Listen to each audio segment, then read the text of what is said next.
three things really to know about. Rhythmic stress, the concept of foot, rhythmic foot, those two things are very, very closely linked to one another. And the third thing about English intonation that you need to know about is the concept word group. So those three things, at the end of this lecture, I hope you will understand what is meant by all of those three things: rhythmic stress, foot, and word group. Okay, let's have a look at rhythmic stress first. Well, we start off with a word. And I've given you the transcription of that word using phonetic symbols, and the word is afternoon. Now this mark before the N, of course, is a stress mark, and that says that in that word the last syllable is stressed, and we make it louder, longer, more noticeable than the other two syllables of the word, afternoon. That is true when I say that word in isolation with a pause before and a pause afterwards. We can call that pronunciation of the word its citation form. I'll write that down for you. This is not on your handout, I don't think.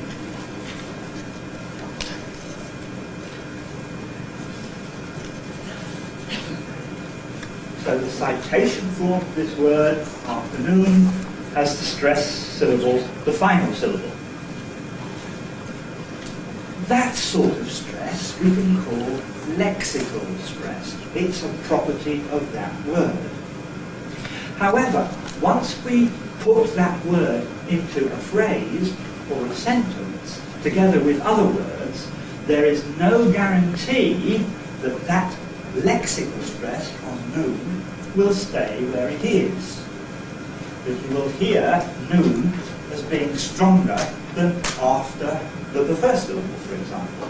So if I put it in a phrase like that, very English phrase, like that, I will not make the last syllable of noon stronger than the other syllables. I will make the first syllable of afternoon stronger and say afternoon tea, afternoon tea, and not afternoon tea.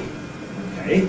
So we can see that this lexical stress on noon here shifts in this word, this phrase, sorry, to the first syllable, and we get afternoon tea.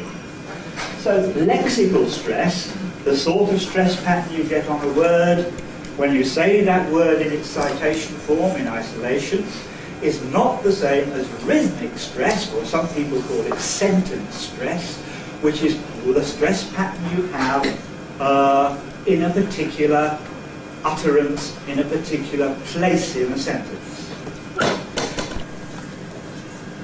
Okay? I might say it like this, with 4 rhythmic stresses. The cow jumped over the gate. Da, da, da, da, da, da. Okay, 4 beats to the rhythm. The cow jumped over the gate. Now, in that utterance, the rhythmic stress happens to coincide with the lexical stress of the word over. Okay? However, I could say that sentence in a different way, like this. The little green mark before over means nothing at all, okay? No mark. I could say it like this. The cow jumped over the gate. The cow jumped over the gate. Yeah?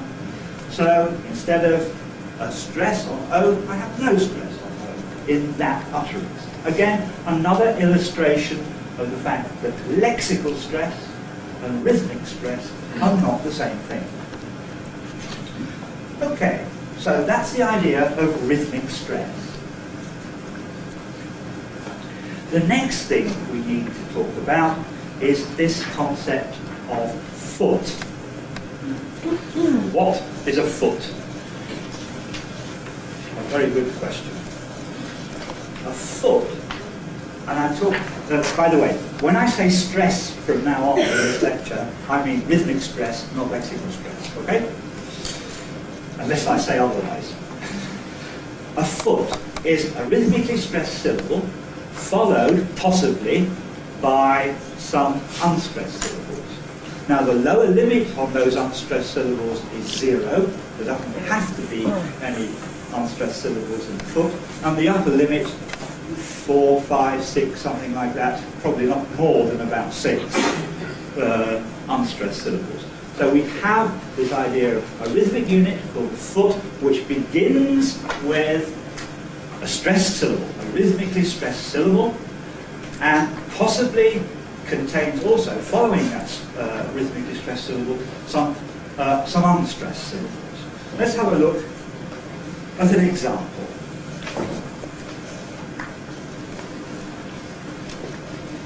There we've got the sentence, Mary had a little lamb, and I've chosen to put 4 rhythmic stresses in it, one at the beginning of Mary, one on had, one on lit, and one on lamb. So if each foot begins with a rhythmic stress, we've got 4 feet, and I've marked them with this slanting line in the ordinary spelling version here, the orthographic version. So the first foot is Mary, the second foot is hadder, the third foot is little, and the last foot is lamb. So Mary had a little lamb.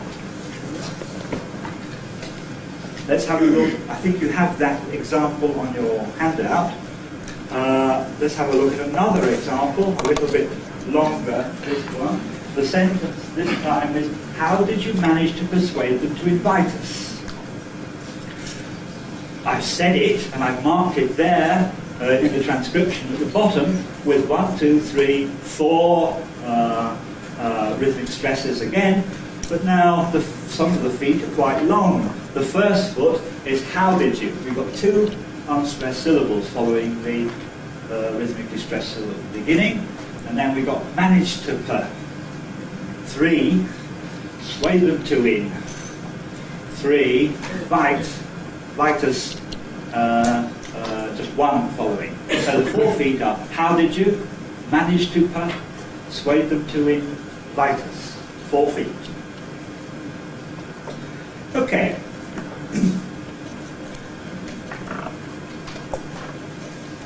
I'm going to put the lights up so you can see your handout now. Can you see the box on the first page there? There's a sentence there. What I'm going to do is to say that a number of times for you, and you have to decide where the feet begin. Okay, so there's a little ear training for you. I'll say it 4 or 5 times. See if you can mark it in this way with a slanting line at the beginning of each foot. It sounds like this. Don't forget to do the washing up. Don't forget to do the washing up.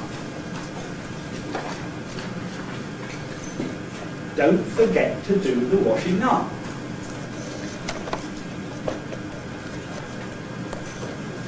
Don't forget to do the washing up. Anybody want to hear it again? It's free. Don't forget to do the washing up.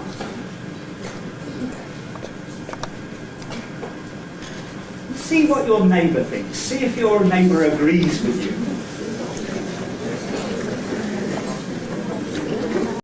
If you agree, I don't see any fights going on anywhere, so I hope you agree. I said, don't forget to do the washing up. The beginning of the first foot was the first syllable, don't. Then the beginning of the next foot was the second syllable of the word forget, so get. Then the beginning of the next foot was the syllable do. And then the syllable wash. And finally the syllable up. So I had don't, get, do, wash, up. Okay? Everybody happy? Now, why do we worry about feet at all? Well, the foot is a unit of rhythm And in English, there is a feature called foot isochronicity. What a nice word isochronicity is. Let me describe what foot isochronicity means. Let me write it down a little bit so you can see this. Okay. Foot isochronicity means that each foot tends to sound as though it lasts the same amount of time as all the other feet in the utterance. Okay? No matter how many syllables there are in a foot, the syllables are squashed up or expanded so that the foot takes about the same amount of time as the foot next to it and the foot before it. Okay? Let me see if I can demonstrate this to you. If we had a sentence like that, listen to the first foot. It's only got one syllable in it. So, if it's going to last the same amount of time as had a little, it can be quite long. And I can say, John had a little lamb. John, I can be quite lazy about it, I don't have to hurry. John had a little lamb. However, if I go to that utterance, we've now got two syllables in the first foot. So I've got to go a little bit quicker for those syllables to fit them into the same amount of time as had a and little and lamb. Okay? So instead of John had a, I've got to have Mary had a da-da. Okay, a bit quicker. Mary had a little lamb. If I put more syllables into the first foot, like that, with three, now I've got to go fairly quickly to fit all those three syllables into the same time as, say, last thing, lamb. So, John had a little lamb. Mary had a little lamb. Algernon had a little lamb. Okay, but I've got to really speed up for Algernon. He's a quick guy, Algernon is. It, not only the first foot, but say the last foot. Any foot, really. Let's have a look at these. Here we've got, instead of a lamb, we've got a kitten.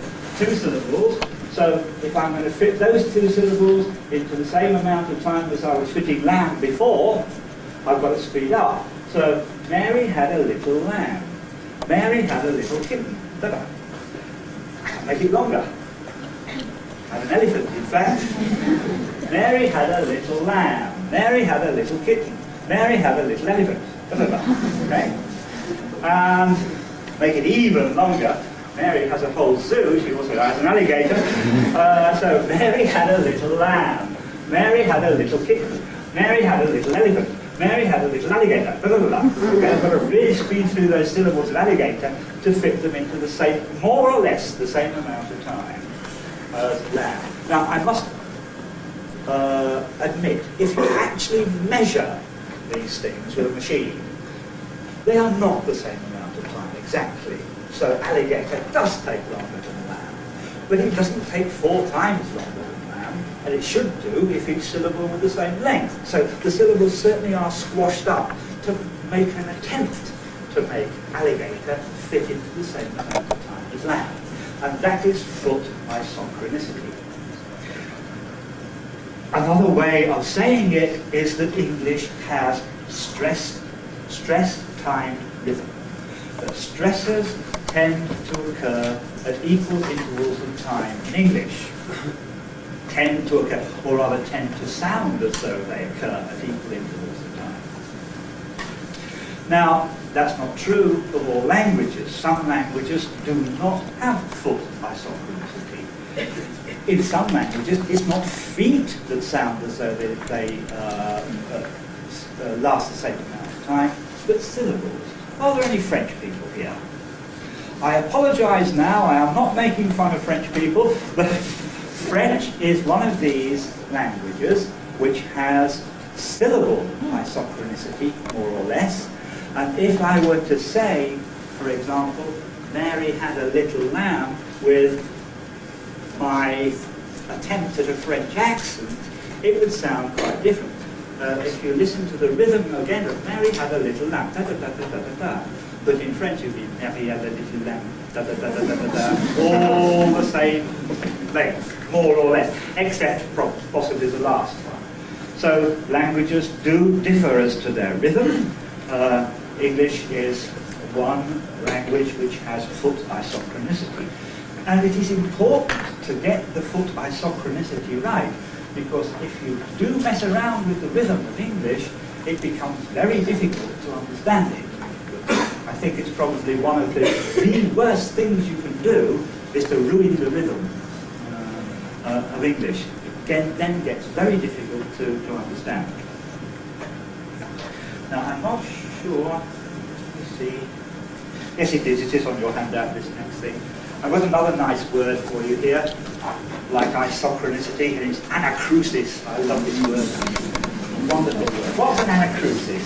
Well, an anacrusis is a poor little foot which hasn't got a stressed syllable in it. All of those sentences at the top of that slide there, John, Mary, Algernon, etc., begin with a stressed syllable. However, if we took another sentence like that, where the first name is Rebecca, Rebecca begins with an unstressed syllable. So there's no stressed syllable at the beginning of the first foot. Now that means that the first foot is an anacrusis. It's a defective foot, one without a stressed syllable. So Rebecca had a lot of money. And here's another example, I think this is on your handout, where there are two syllables in the anacrusis, or there could be. Is it time for a cup of tea yet? Not quite.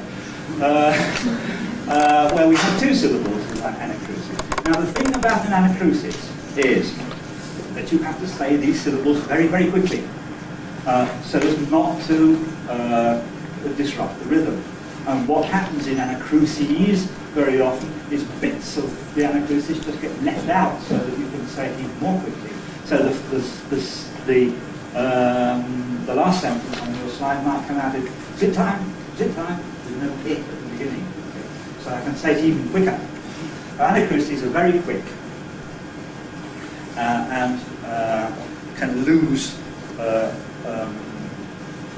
bits of their lose some of their vowels or consonants, so we can say them even quicker.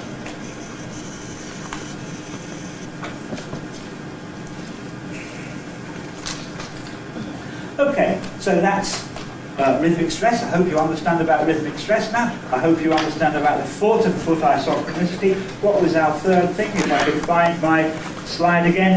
It was word groups, wasn't it? I'm going to say this sentence two different ways. Now I promise you that the foot structure, the rhythmic stress, the foot structure will be the same each time I say it. But there will be something different about the way I say it. And I'll tell you that the first foot is going to start on far, so my will be anacrusis. The second foot will start on live, and the last foot will start on choose. That's the rhythm I'm going to use, and I'm going to say it two different ways, which will sound different, even though the foot structure is the same. So the first one I'm going to say, my father is arriving on Tuesday. My father is arriving on Tuesday. Okay, got that? The second one is this. My father is arriving on Tuesday. My father is arriving on Tuesday. Same foot structure, same rhythm, but they sound different. I'll alternate one and then the other. My father is arriving on Tuesday. My father is arriving on Tuesday. What's different? I haven't changed the rhythm, but I've changed something. What I've changed is the distribution of what is called word groups in the utterance. The first version, I had it as one group, one word group. My father is arriving on Tuesday. The second, I had it as two. The first group was my father, and then the second group was is arriving on Tuesday. I could do it differently. For example, I could say, my father is arriving on Tuesday. There are three word groups. So not only can I mess around with the rhythm of an utterance, I can keep the rhythm of the utterance the same if I want, and mess around with what is called the tonality of the utterance. Write that down for you. you, for instance, that's on your handout, the tonality of the utterance. For example, I can do it like this, with a boundary between two word groups called father and is. That's called a word group boundary, that line.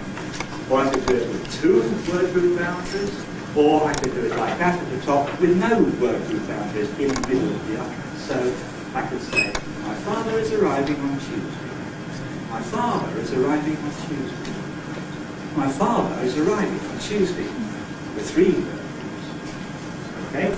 Now, word groups are extremely important for intonation purposes because it's within word groups that you can define what an intonation is. The internal structure of word groups, what you can find inside a word group as regards the intonation. However, just to give you a little bit of practice, see if you could look at the box on the second page of your handout. Can you see the first sentence there? I'll say that a couple of times, 2 or 3 times. See if you can hear where the word, don't worry about the rhythm, don't worry about the foot structure now, but just the word group structure, the tonality. I'll say it 3 or 4 times for you. Why did you tell me you were coming tomorrow? Why did you tell me you were coming tomorrow? Why did you tell me you were coming tomorrow? Why did you tell me you were coming tomorrow?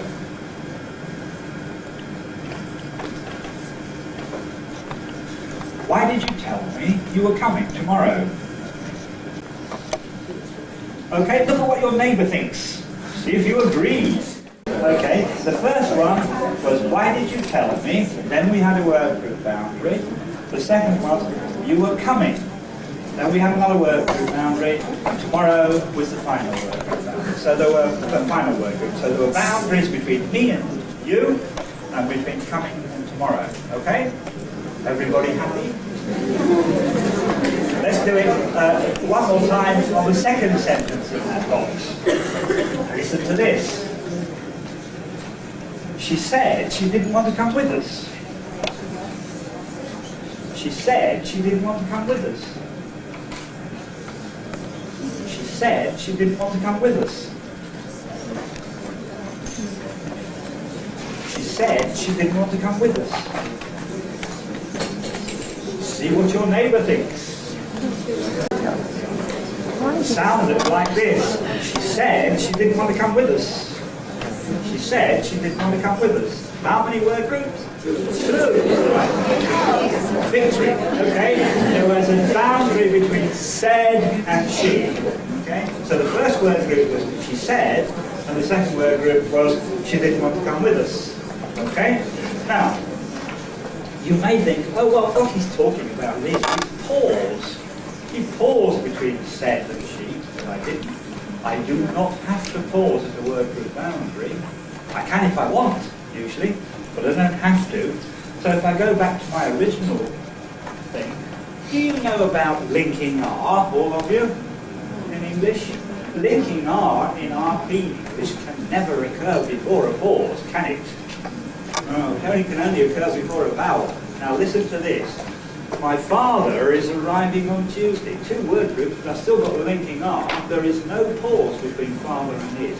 So, yes, a word group boundary can be accompanied by a pause, but no, it does not have to be accompanied by a pause.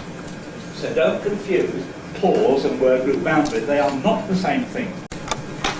Just to show you that word groups are important from the point of view of meaning, I've given you a couple of examples at 6 on the second page of your handout, where whether you have a word group boundary in a particular place or not can make a difference to the meaning of the sentence. Look at the first sentence, which is, meet my teacher, Mrs. Brown. Now, I haven't put any punctuation in this because punctuation confuses people when we're talking about word groups, but meet my teacher, Mrs. Brown. I am talking to Mrs. Brown. Meet my teacher, Mrs. Brown. Who is Mrs. Brown? Mrs. Brown is my teacher.